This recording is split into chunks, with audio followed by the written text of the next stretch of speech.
Welcome, friends. This is A Course in Miracles, Palm Beach Study Group. We are on Chapter 6, The Lessons of Love, and we're continuing in the section entitled The Message of the Crucifixion. And in the book, we're on page 94. And we're starting with paragraph 11. As last week, we went through the first 10 paragraphs. So paragraph 11 starts, "You are not persecuted, nor was I. You are not asked to repeat my experiences, because the Holy Spirit, whom we share, makes this unnecessary. To use my experiences constructively, however, you must still follow my example in how to perceive them. My brothers and yours are constantly engaged in justifying the unjustifiable. My one lesson, which I must teach as I learned it, is that no perception that is out of accord with the judgment of the Holy Spirit can be justified. I undertook to show this was true in an extreme case, merely because it would serve as a good teaching aid to those whose temptation to give in to anger and assault would not be so extreme. I will with God that none of his sons should suffer."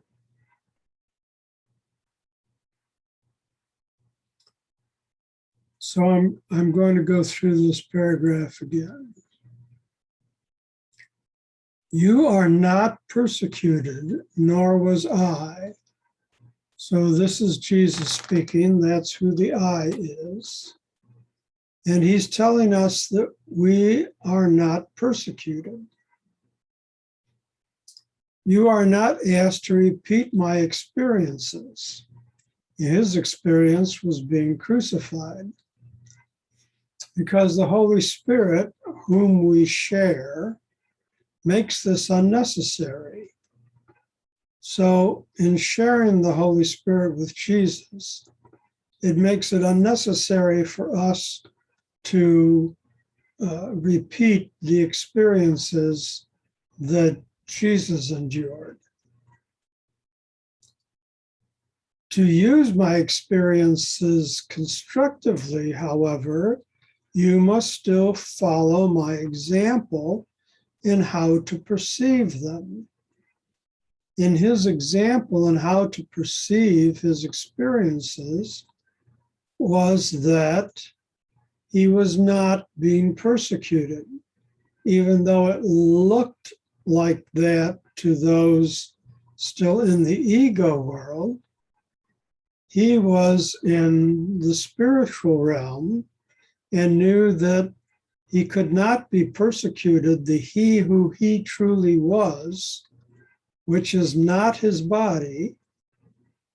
So regardless of whatever his body was perceived to have been going through, he who is the I am, himself, the spiritual part of him, was not being persecuted.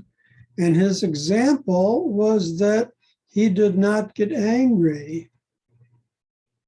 And so that's the example that he wants us to follow. When he says, "You must follow my example in how to perceive them," the them being instances of apparent persecution.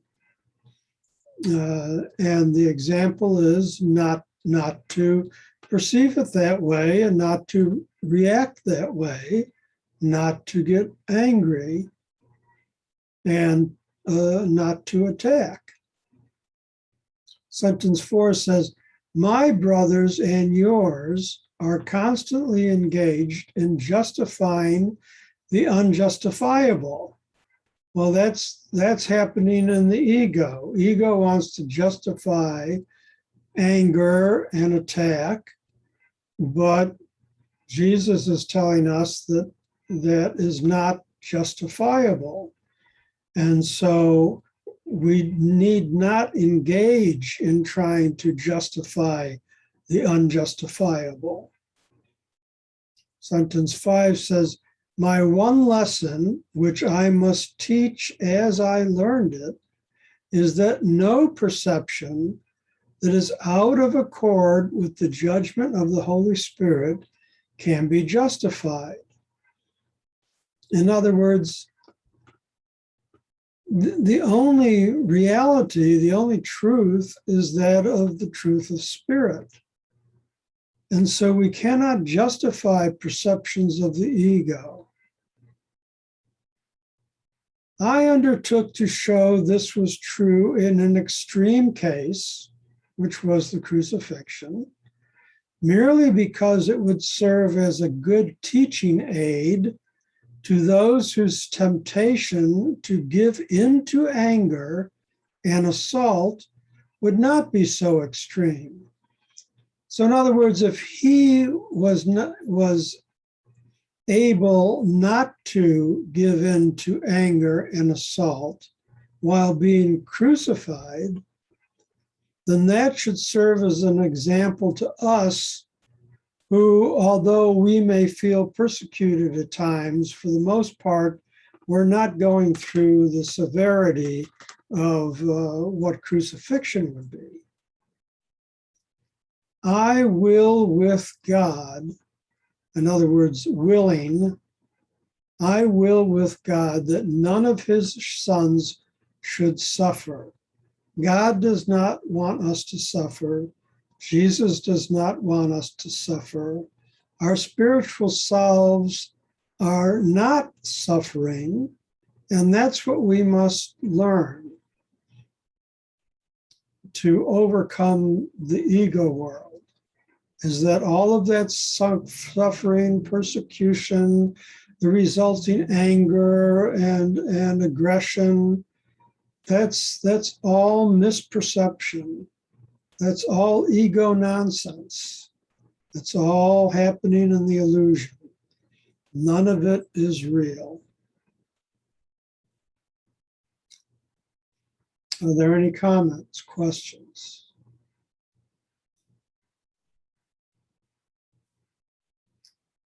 Well, let's go on to paragraph 12. Crucifixion cannot be shared because it is the symbol of projection, but the resurrection is the symbol of sharing, because the reawakening of every son of God is necessary to enable the sonship to know its wholeness. Only this is knowledge. The message of the crucifixion is perfectly clear. Teach only love, for that is what you are. If you interpret the crucifixion in any other way, you are using it as a weapon for assault rather than as a call for peace for which it was intended. The apostles often misunderstood it, and for the same reason that anyone misunderstands it. Their own imperfect love made them vulnerable to projection, and out of their own fear, they spoke of the, quote, wrath of God, unquote, as his retaliatory weapon. Nor could they speak of the crucifixion entirely without anger, because their sense of guilt had made them angry. So that's just a comment that the apostles, the disciples around him, had not yet reached that point of enlightenment where they had, overcome the ego, and they were still caught up in some of the ego projection and guilt. But it's sentence 13. The message of the crucifixion is perfectly clear. Teach only love, for that is what you are. And that's what stands out in that paragraph. Any questions, comments?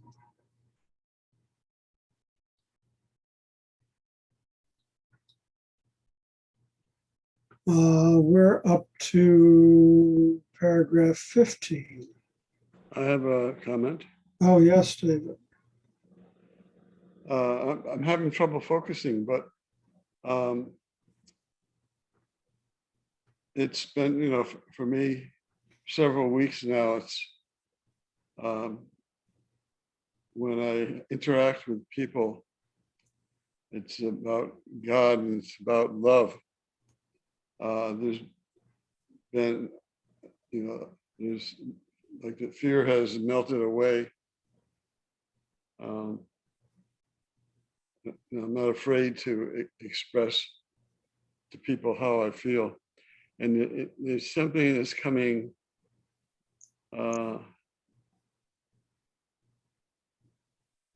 through, and it's sort of the expression of love is automatic.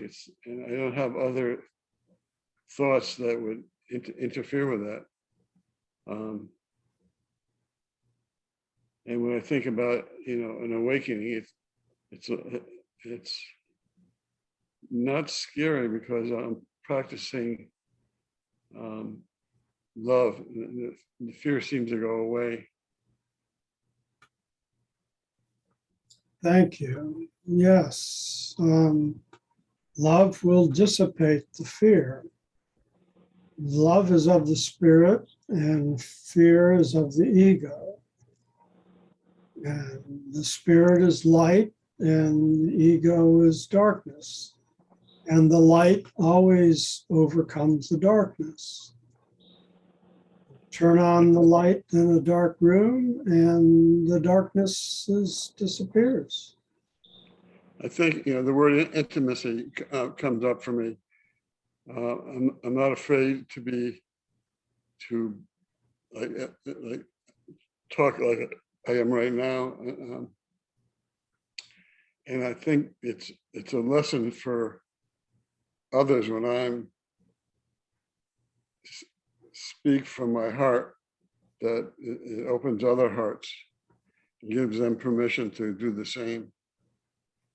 Yes, because we're all connected. There's only one of us. When you speak from the heart, whoever you're speaking to yourself.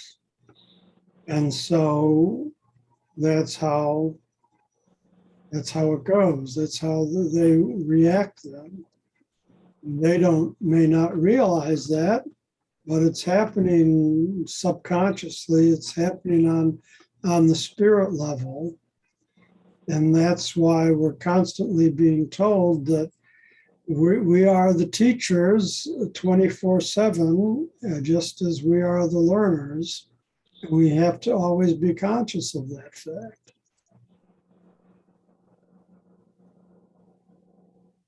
So what does awakening mean? Well, awakening is just a term to indicate that you become fully conscious of your spiritual self. Most of us are not fully conscious. We are in the process of awakening. We are becoming more and more conscious of our spiritual selves as we study the Course and practice the Course in our daily lives. But eventually we'll get to that point where we become enlightened beings, where we where we experience the awakening in its totality.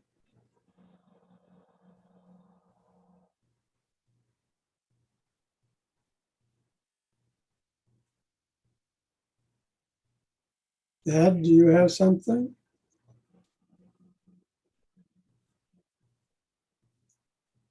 If you're speaking, we don't hear you.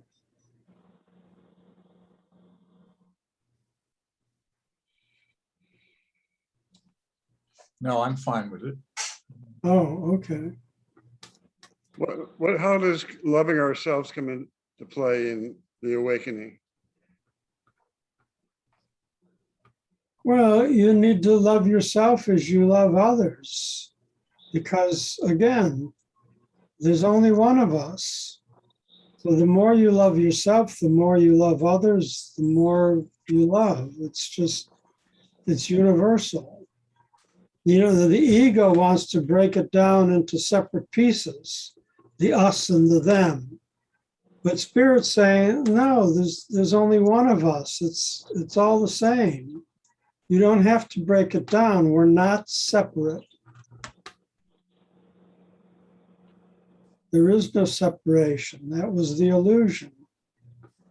We're not separate from God. We're not separate from one another. We're not separate from Holy Spirit. We're not separate from Jesus. It's all oneness. The law of one.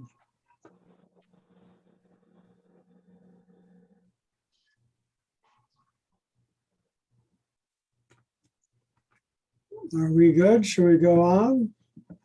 Please do.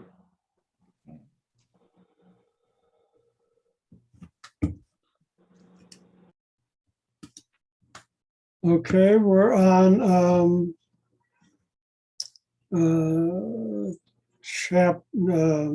paragraph 15. These are some of the examples of upside down thinking in the New Testament, although its gospel is really only the message of love. If the apostles had not felt guilty, they never could have quoted me as saying, quote, I come not to bring peace but a sword, unquote. This is certainly the opposite of everything I taught. Nor could they have described my reactions to Judas as they did if they had really understood me. I could not have said, quote, betrayest thou the Son of Man with a kiss, unquote, unless I believed in betrayal. The whole message of the crucifixion was simply that I did not. The punishment I was said to have called forth upon Judas was a similar mistake. Judas was my brother and a son of God, as much a part of the sonship as myself. Was it likely that I would condemn him when I was ready to demonstrate that condemnation is impossible? As you read the teachings of the apostles, remember that I told them myself that there was much they would understand later, because they were not wholly ready to follow me at the time. I do not want you to allow any fear to enter into the thought system toward which I am guiding you. I do not call for martyrs, but for teachers. No one is punished for sins, and the sons of God are not sinners. Any concept of punishment involves the projection of blame and reinforces the idea that blame is justified. The result is a lesson in blame, for all behavior teaches the beliefs that motivate it. The crucifixion was the result of clearly opposed thought systems, the perfect symbol of the conflict between the ego and the Son of God. This conflict seems just as real now, and its lessons must be learned now as well as then. So he's pointing out here that there are some statements in the New Testament that were attributed to him, but that he did not make. And he does, throughout A Course in Miracles, point out the errors in the Bible and the New Testament.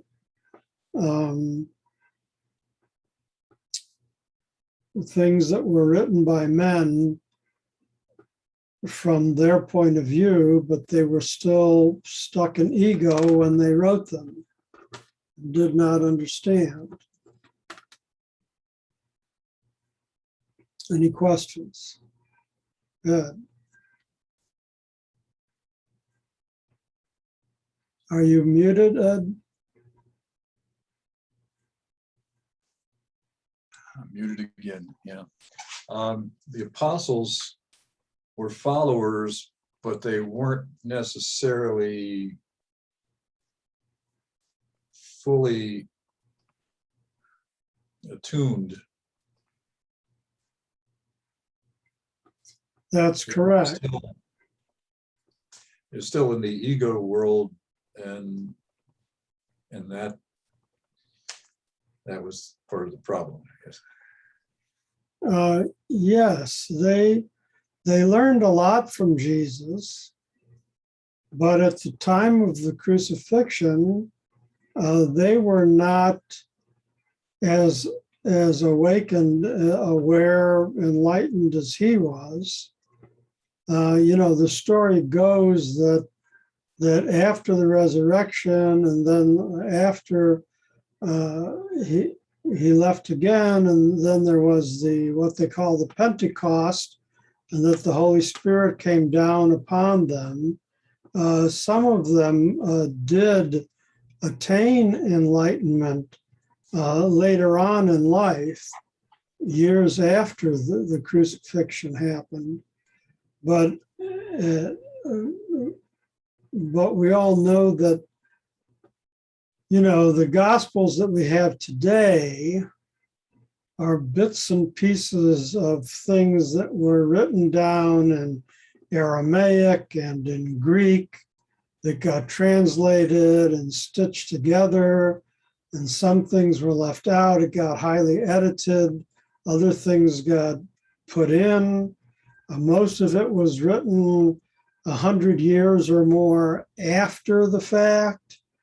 And so, there's a lot of human error in it, but some of the original teachings that did survive and did get passed down, a lot of it at first was passed down as oral tradition, as most of the Old Testament was passed down orally before it had been put in writing.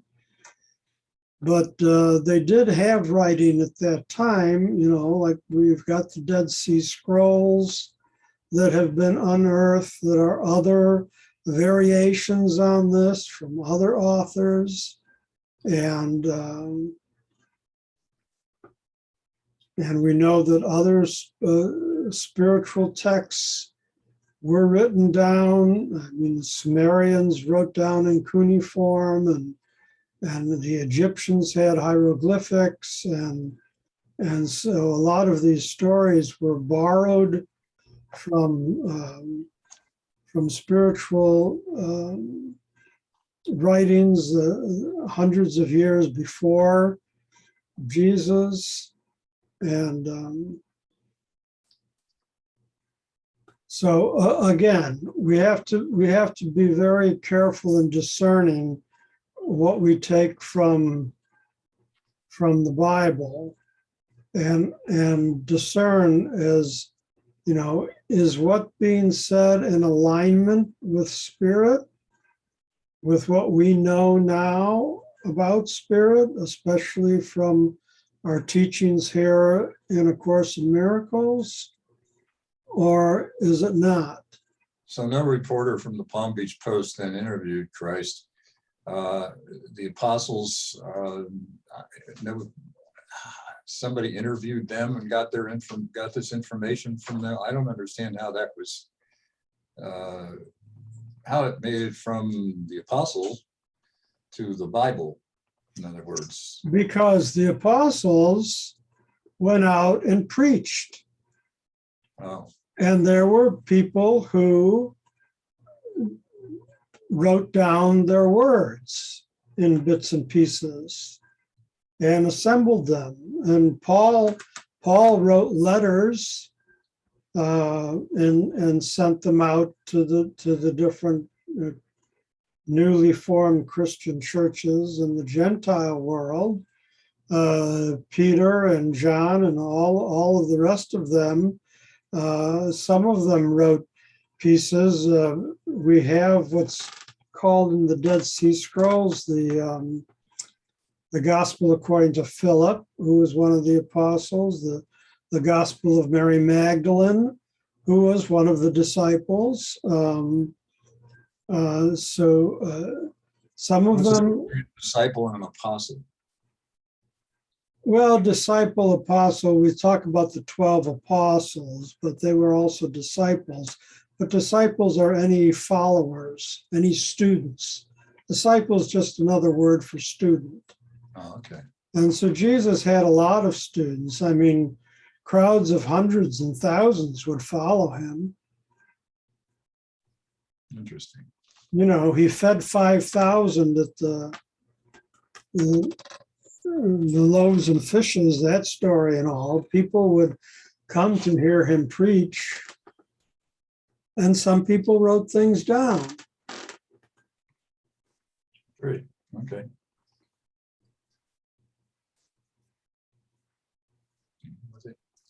So again, I just want to emphasize that in the Course, Jesus is clear about pointing out a lot of the errors that we do find, a lot of the misquotes. So he's saying that I come not to bring peace but a sword. That was not what he said. He said they never should have quoted me as saying that. And where he said, betrayest thou the Son of Man with a kiss, saying to Judas, he says, no, I didn't say that. I didn't believe in betrayal. Judas was my brother. And, Jesus sort of understood that he was playing his role in the scenario. He didn't hold it against him. He didn't think in terms of betrayal. So he throughout the Course, there are places where he points out errors and tries to rectify them.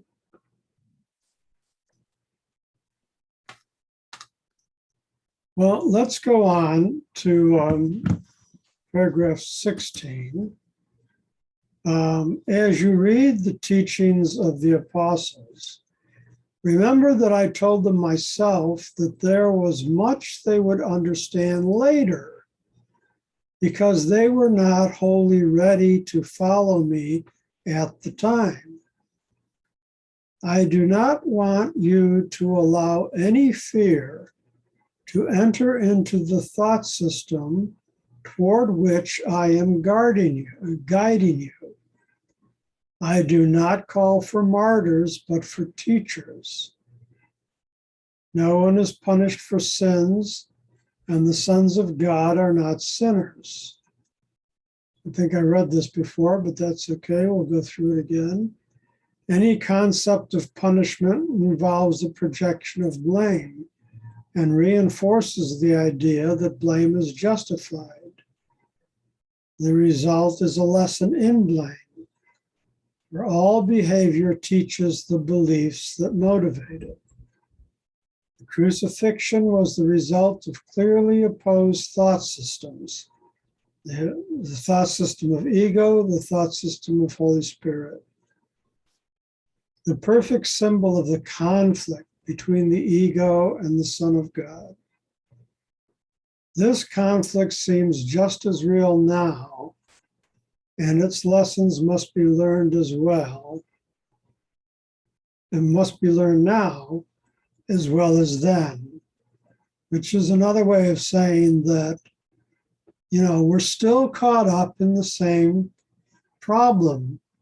We've evolved to some degree over the years. I mean, we don't sacrifice animals to God anymore on the altar to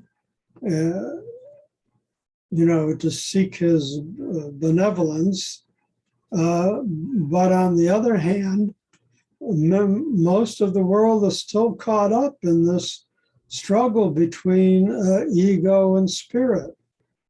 And much of the world still feels guilty, and much of the world still acts out with aggression and anger. And so, this conflict is just as real now as it was then. Paragraph 17. I do not need gratitude, but you need to develop your weakened ability to be grateful, or you cannot appreciate God. He does not need your appreciation, but you do. You cannot love what you do not appreciate, for fear makes appreciation impossible. When you are afraid of what you are and you do not appreciate it and will therefore reject it, as a result, you will teach rejection. So again, He doesn't need our gratitude, so Jesus doesn't need our gratitude, and the Father does not need our appreciation, but we do. We need gratitude, and we need appreciation. We need to cultivate that within ourselves. We need to be grateful and appreciative of all that Spirit is and does for us and is us, because otherwise we'll be caught in the fear, we'll be caught in the ego. So when you are afraid of what you are, you do not appreciate it. So you can't be afraid of your spiritual self. You need to appreciate your spiritual self and be grateful for your spiritual self. Because if you're not, you'll be teaching the wrong thing. You'll be teaching ego instead of spirit. 18. The power of the sons of God is present all the time because they were created as creators.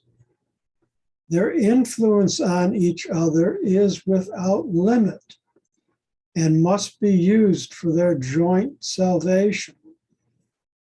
Each one must learn to teach that all forms of rejection are meaningless. The separation is a notion of rejection. As long as you teach this, you will believe it. This is not as God thinks, and you must think as He thinks if you are to know Him again. So that's the whole key here to this course, is learning how to think as God thinks. In our last paragraph, remember that the Holy Spirit is the communication link between God the Father and his separated sons. If you will listen to his voice, you will know that you cannot either hurt or be hurt, and that many need your blessing to help them hear this for themselves. When you perceive only this need in them and do not respond to any other, you will have learned of me and will be as eager to share your learning as I am.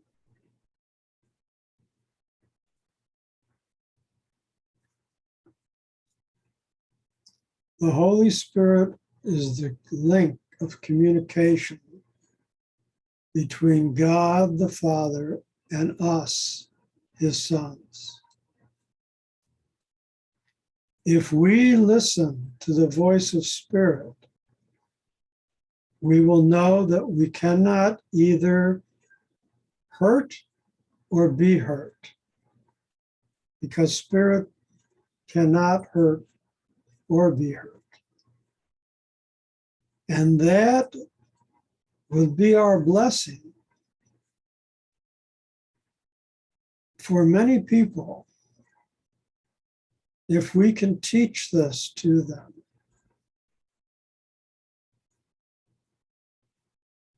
when we perceive this communication from our Father through the Holy Spirit, and we do not respond to any other teaching, we do not respond to ego's teaching, then we will have learned, and we will be eager to share that learning as well as much as Jesus is.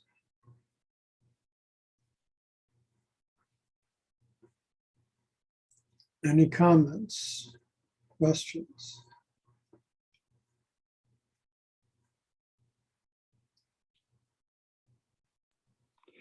Does the, I don't know if it's on subject, but lately I've been fatigued, and I feel letting go of toxins in my body.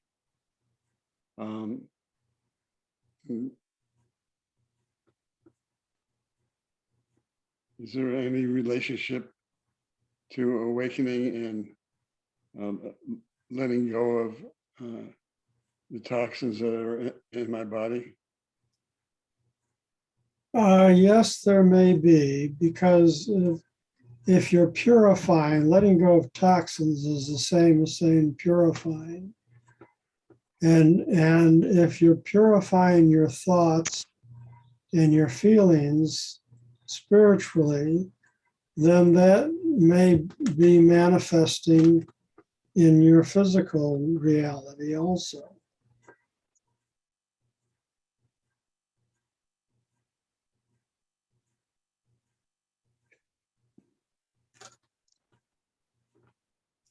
That's just my opinion. Yeah, it seems to make sense. Something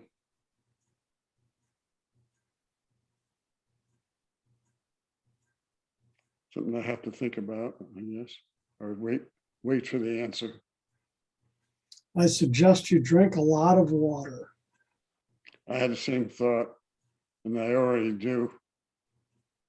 Okay.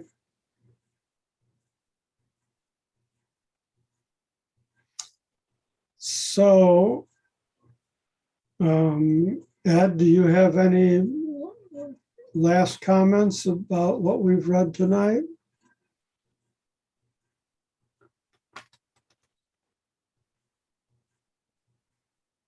We have reached the end of this section, and next week we will pick up on section 2, the alternative to projection. So if there are no other comments or questions, we will end for this evening.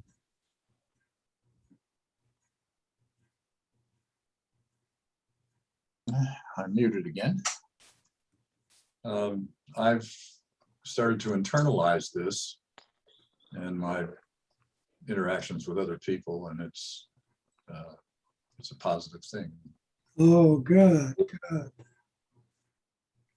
Do you want to tell us more or give us an example?